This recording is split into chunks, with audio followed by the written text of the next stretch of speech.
के फिल्मी झगड़े दरेंदा, लेकिन आज तक दिल मीठे पहचान नीच,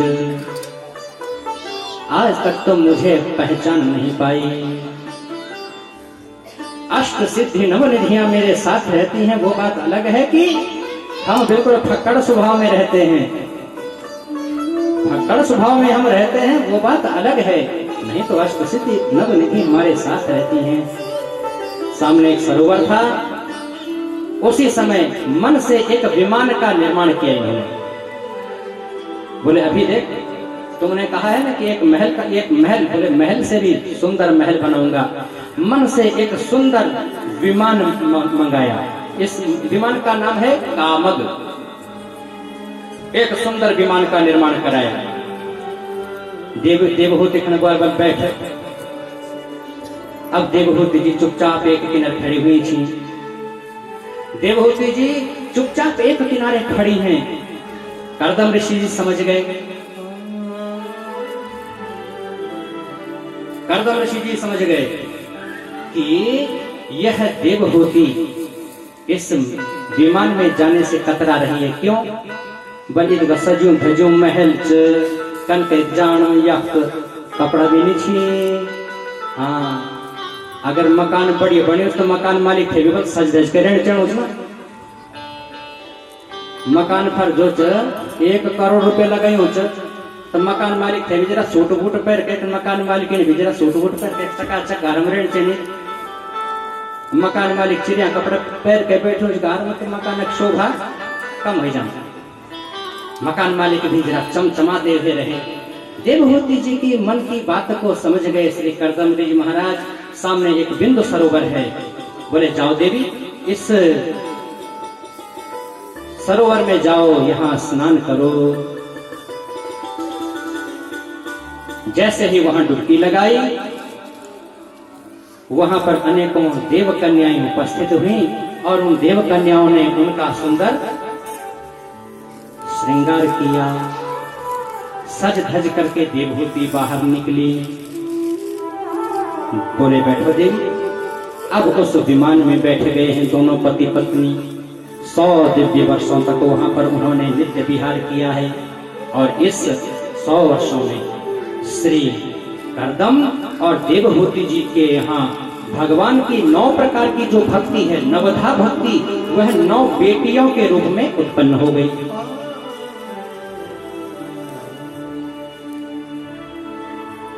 नौ बेटियां नवधा भक्ति के रूप में उत्पन्न हो गई।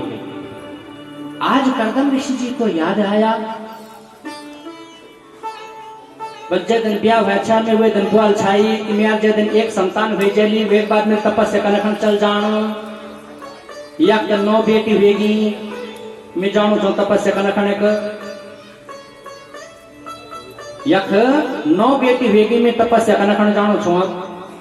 बल में पहली बुलाल कि चल जाए, लेकिन उत्पाद्य पुत्रान अन्नाश कृत्वा वृद्धिं च तेभ्यो। बोले घर में संतान की उत्पत्ति, उसके बाद जो बेटियां हैं बेटियों का विवाह करना, बेटों का विवाह करना, उनको नौकरी चाकरी, उनको जो है बैठा देना जगह पर। अब उसके बाद आप तपस्या करने के लिए चले जाओ। ये 9 बेटी थी, बर्मिल का जानियो रिश्ता करना कर। और दूसरी बात, आपने कहा था कि भगवान नारायण हमारे घर में पुत्र के रूप में अवतरित होंगे। आपने कहा था कि भगवान नारायण हमारे घर में पुत्र के रूप में अवतरित होंगे, वो कहाँ हैं? बोले देवी तपस्या करो, तपस्या के द्वारा ही सब कुछ संभव है। पति और पत्नी दोनों ने मिलकर के भगवान की तपस्या की है और 10वें गर्भ के रूप में भगवान नारायण स्वयं कपिल के रूप में अवतरित होते हैं।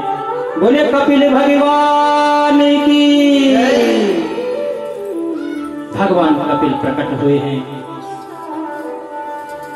कपिल जी का दर्शन करने के लिए ब्रह्मा जी अपने 9 बेटाओं को लेकर के आए। पूर्व की कथा में हमने श्रवण किया था ना कि ब्रह्मा जी के 10 बेटा हुए नारद जी महाराज तो घूमने के लिए चले गए। जो मरीचि, अत्रि, अंकिरा आदि जो 9 बेटा थे, उन 9 बेटाओं को लेकर के ब्रह्मा जी महाराज कर्दम ऋषि जी के घर में कपिल भगवान का दर्शन करने के लिए आए। महाराज बहुत बड़ी कृपा तुम्हारी, तुम्हारा 9 ना हमारे 9 यहीं पे कन्यादान किया, बेटियों को विदा किया। कर्दम ऋषि जी ने पत्नी को हाथ जोड़े, बोले देवी देखो, तुमने कहा था कि भगवान नारायण हमारे घर में पुत्र के रूप में अवतरित कब होंगे, सो तुम्हारे घर में भगवान नारायण भी स्वयं पुत्र रूप में अवतरित हो चुके हैं, इसलिए अब हमें आज्ञा दीजिए, हम तपस्या करने के लिए जा रहे हैं।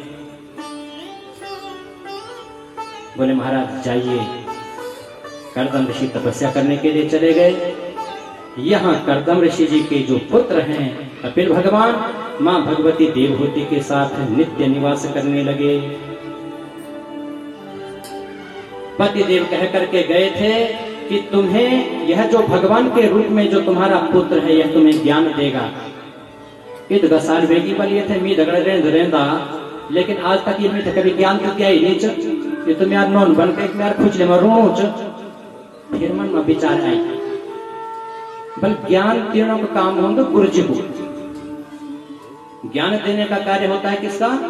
गुरु का। मैंने इसको कभी अपना गुरु तो माना ही नहीं, मैं तो इसको अपना पुत्र मान रही हूं। मैं इसको अपना पुत्र मान रही हूं। हाथ जोड़ लिए, गुरु अपना उनको बनाया है। तम त्वागताहं शरणं शरण्यं, तम त्वागताहं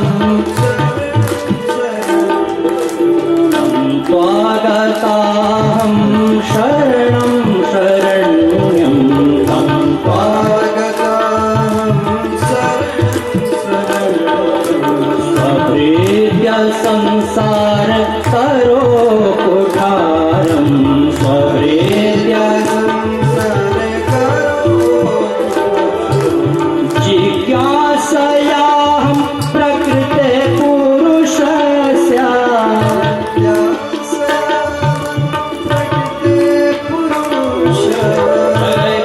जिज्ञासयाहं प्रकृते पुरुषस्य, जिज्ञासयाहं प्रकृते पुरुषस्य, नमामि सधर्म विदाम्बरेशं, नमामि सधर्म विदाम्बरेशं, तं त्वागताहं शरणं शरण्यं, तं त्वागताहं शरणं तं त्वागताहं शरणं शरण्यं, तं त्वागताहं शरणं शरण्यं। कपिल भगवान की तम त्वागताहं शरणं शरणं। हे प्रभु, मैं आपकी शरण में आई हूं। क्यों हाथ जोड़ रही हूं? आप तो हमारी मां हो। बोले हम आपके शिष्यत्व स्वीकार करते हैं, मुझे अपना शिष्य बना लीजिए। क्या जानना चाहती हो बताओ? बोले देखो, मेरे बराबर भाग्यशाली इस संसार में कोई दूसरा नहीं है। क्यों?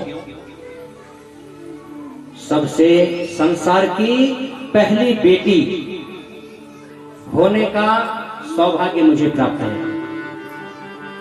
महाराज मनु और शत्रुपा की मैं बेटी हूं।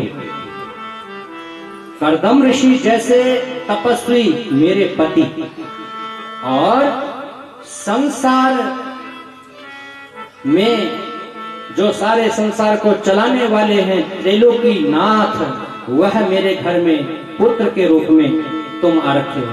मेरे से भाग्यशाली कोई इस संसार में कोई दूसरा नहीं हो सकता है। लेकिन इतना सब कुछ होने के बाद भी मेरा मन भटकता रहता है। इतना सब कुछ होने के बाद भी मेरा मन भटकता रहता है। मैं अपने मन को स्थिर कैसे करूं? मैं अपने मन को परमात्मा के चरणों में कैसे लगाऊं? इसके उत्तर में श्री कपिल देव भगवान ने सबसे पहले कहा कि तुम्हें संतों की शरण में सत्संगति में जाना चाहिए। सत्संगति का अर्थ क्या है? केवल ढोलक चिमटा बजा करके भजन कीर्तन करना ही सत्संग नहीं है। सत्संग का अर्थ होता है अच्छे लोगों के साथ में बैठना, अच्छी बातों को सुनना, अच्छी बातों का चिंतन करना।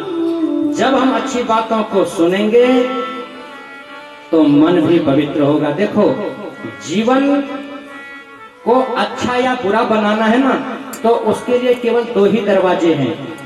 जैसे चोर घर में घुसते हैं ना, तो कहीं ना कहीं वो अपने लिए दरवाजा बनाता है।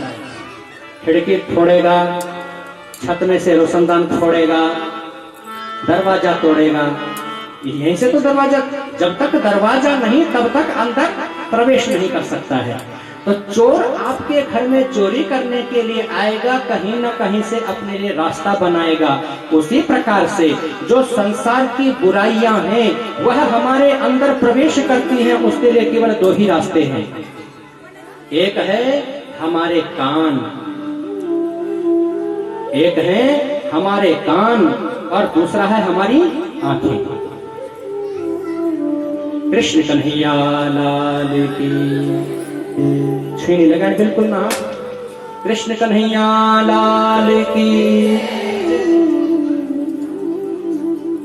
तो पाप हमारे जीवन में प्रवेश करता है। उस प्रवेश करने के लिए उसके लिए केवल दो ही रास्ते, एक है हमारी आंखें और दूसरा हमारे कान। जब तक हम हैं का कबार मां भूल नहीं छोड़ना, तब तक हमारा न जन्मो जब तक। जब तक आप हमारे बारे में नहीं सुनोगे कि भाई ये तो बहुत बेकार आदमी है, तब तक तुम्हारे महाराज जी जब सुन देला तो वे बार तुम्हारे बड़े कि हम बटे बड़ो सुनाओ तो हम बटे कथा हैं। जब तक हम सुननी है का बारी मां, तब तक हमारे दृष्टि मां समझ होते होंगे देवता। तो मन खराब का हम बटे भाई कंदड़ो ग्रस्ता। एक मन जीवन हमारा बुरा होता है एक कानों के द्वारा और दूसरा होता है आंखों के द्वारा। जब तक हम बुरा देखेंगे नहीं और बुरा सुनेंगे नहीं, तब तक हमारा जीवन जो है देवताओं के समान रहेगा। लेकिन जैसे ही आंखों के और कानों के रास्ते पाप हमारे मन के अंदर आकर के विराजमान हो जाता है, हमारा जीवन, हमारी दृष्टि, हमारी सोच, हमारा मन, हमारे विचार सब कुछ बदल जाते हैं। इसलिए हम हमेशा अच्छे लोगों के साथ में रहें। अच्छे लोगों के साथ में रहेंगे तो अच्छी बातों को सुनेंगे, अच्छी बातों को सुनेंगे तो मन पवित्र होगा। बुरे लोगों के साथ में बैठेंगे तो बुरा ही सुनने को मिलेगा। गाली से बना का कि हम ट्यूशन हम थोड़ा जनना का कि गाली से बना का कि ट्यूशन थोड़ा लेता हूं, हम 2-4 दिन गलती में बीच में बैठ जावा बाजी अभी गाल सीखे जल्दी। और आप किन्हीं संतों के बीच में बैठ जाओ, आप ब्राह्मणों के बीच में बैठ जाओ, वहां रोज वेद ध्वनि हो रही है, भगवान के नाम का उच्चारण हो रहा है। एक दिन ऐसा आएगा कि आप भी स्वयं मंत्र बोलना शुरू कर दोगे, आप भी भगवान के नाम का उच्चारण करना शुरू कर दोगे। इसलिए जीवन में सत्संगति का बड़ा महत्व बताया है। जब तक हम अच्छे लोगों के साथ में नहीं बैठेंगे तब तक हमारा जीवन, हमारा विचार, हमारा मन पवित्र नहीं हो सकता है। इसलिए श्री कर्दम ऋषि जी ने सबसे पहले जीवन को पवित्र करने के लिए सत्संगति को बताया है। अच्छे लोगों के साथ में अच्छा सुनना चाहिए, अच्छा बोलना चाहिए, भगवान के नाम का उच्चारण हमेशा करना चाहिए। भक्तवत्सल भगवान के यदमश्नोति योभिधत्ते कपिल मुनिर्मतमात्मयोग द्वियम्। कपिल ऋषि के द्वारा दिया हुआ यहाँ पर जो माता देवी देवहूति को सांख्य योग का उपदेश है, कहा जो इसको अपने जीवन में उतारता है, जो इसको श्रवण करता है, उसको भगवान के चरणों में प्रीति प्रेम उत्पन्न हो जाता है। सुंदर ज्ञान दिया बोल मैया और कुछ सुनना चाहिए छे। गुरुदेव के चरणों में प्रणाम किया, बोले तुम्हारे द्वारा दिए हुए सांख्य योग के उपदेश से मेरे मन में जो अज्ञान था वह अज्ञान नष्ट हो गया है, जीवन में मेरे ज्ञान आ गया है। बोले गुरु का काम यही है कि जीवन से अज्ञान को नष्ट करके ज्ञान जो जीवन में दे देते हैं। अज्ञान तिमिरांधस्य ज्ञानांजन शलाकय चक्षुरुन्मीलितं येन तस्मै श्री गुरवे नमः। भगवान श्री कपिल देव भी तपस्या करने के लिए गए। मां देवहूति अपने पुत्र के विरह में थोड़ी देर तक व्याकुल रही। उसके बाद पुत्र के द्वारा दिया हुआ जो सुंदर उपदेश था, उस उपदेश को अपने हृदय में धारण करके जो शरीर था वह जल रूप में परिणत हो गया और वहां से सिद्धिदा नाम की नदी बही है। बोलिए सिद्धिदा मैया की। मनोस्तु शतरूपाया तिस्रः कन्याश्च जगिरे। मनोस्तु शतरूपायां तिस्रः कन्याश्च जगिरे। आकूति देवहूतिश्च प्रसूतिरिति विश्रुता। मनु महाराज की जो दूसरी बेटी है, इसका विवाह हुआ है रुचि प्रजापति के साथ और भगवान नारायण इनके घर में स्वयं यज्ञ के रूप में अवतरित हुए हैं। और यज्ञ पुरुष भगवान की। इनकी जो तीसरी बेटी हैं प्रसूति, इनका विवाह हुआ है दक्ष के साथ। दक्ष की 16 कन्याएं हुई हैं। इन 16 कन्याओं में 13 कन्याएं तो धर्म को दी, एक अग्नि को दी, एक पितरों को दी और जो सबसे छोटी जिसका नाम है सती, ये भगवान भोलेनाथ को दी है। मां भगवती सती के सुंदर चरित्र को श्री सुखदेव महामुनि राजा परीक्षित को श्रवण करा रहे हैं। राजा परीक्षित सभी जो अन्य कन्याएं हैं दक्ष प्रजापति की, सबका वंश चला है आगे, लेकिन जो शंकर को दी हुई बेटी सती है इसका वंश आगे नहीं चला। बोले महाराज क्या कारण हुआ? भवेशीलवतां श्रेष्ठे दक्षो दुहितृवत्सलः विद्वेषमकरोत् कस्मात् दनादृत्यात्मजां सतीं। महाराज बोले सती का वंश आगे क्यों नहीं चला, आप हमें बताओ। सुंदर सती और माँ और बाबा भोलेनाथ की सुंदर कथा श्रवण कराई है। बोले एक बार दक्ष प्रजापति, जिनका नाम है दक्ष, इनको प्रजापति के पद पर प्रतिष्ठित किया गया। प्रजापति का पद अर्थात जन हम अपने गांव बटे एक व्यक्ति थे खड़के दिन की हमारे प्रधान बन गया। अब जे दिन थे वो आगे प्रधान निशाई ते दिन थे तो हाथ जोड़ के प्रेम निशा भाई, हाँ तुम्हारे उठारा गोर छो और जे दिन बटे कमल वोट दे के कर प्रधान बनाई या पुर विधायक बनाई या पुर सरपंच जे थे वे थे बनाई, वह दिन बटे वे आज हम जने देखने छोड़े। जीवन में जब पद, प्रतिष्ठा, मान, सम्मान व्यक्ति को प्राप्त होता है ना, तो उसके जीवन में अहंकार आ जाता है और वह फिर दूसरे को कुछ भी नहीं समझता है।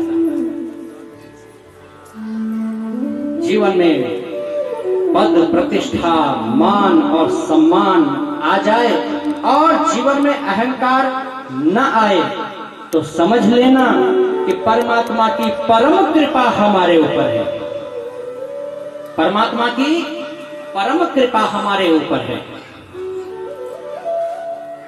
नहीं तो जहां जेब में 2-4 गड्डियां आ जाए ना, बस एक बार आदमी फेंकता फेंक फटा थोड़ा दर्द, एक बार वो बोले कि बस एक वो चर एक बार तमीज हो। धन का मद बड़ा बुरा होता है महाराज। पद का मद। श्री दक्ष को प्रजापति के पद पर बैठाया। जैसे ही प्रजापति का पद मिला, जीवन में अहंकार आ गया। अब एक सभा का आयोजन किया तो दक्ष प्रजापति के मन में विचार आया, बन में पहल जोलू तो फिर सभी स्वागत हमें थे बार बार खड़ों पड़न। हमें सबसे बाद हम जोलता तो सब मेरा स्वागत हम खड़वाना कत का बड़ी अच्छी तो मैं पहल नहीं जानता। सभी देवी देवता अपने अपने स्थानों में आकर के विराजमान हुए। सबसे अंत में दक्ष प्रजापति आए हैं। सभी देवी देवता उनके स्वागत में खड़े हुए। केवल 3 देवता ब्रह्मा विष्णु और महेश तीनों उनके स्वागत में खड़े नहीं हुए। व्यक्ति की यह विशेषता है, उसके पास जो रहता है वह उसमें सुखी कभी नहीं रहता है। व्यक्ति की यह विशेषता है कि उसके पास जो है वो उसमें सुखी नहीं है, जो उसके पास नहीं है वो उसके कारण दुखी रहता है।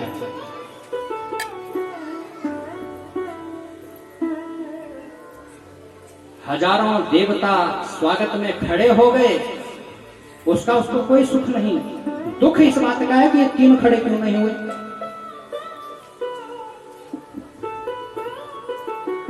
ब्रह्मा जी की तरफ देखा, चल कोई बात नहीं, ये मेरा पिताजी थी नहीं भाई स्वागत में खड़ा तो कोई बात नहीं।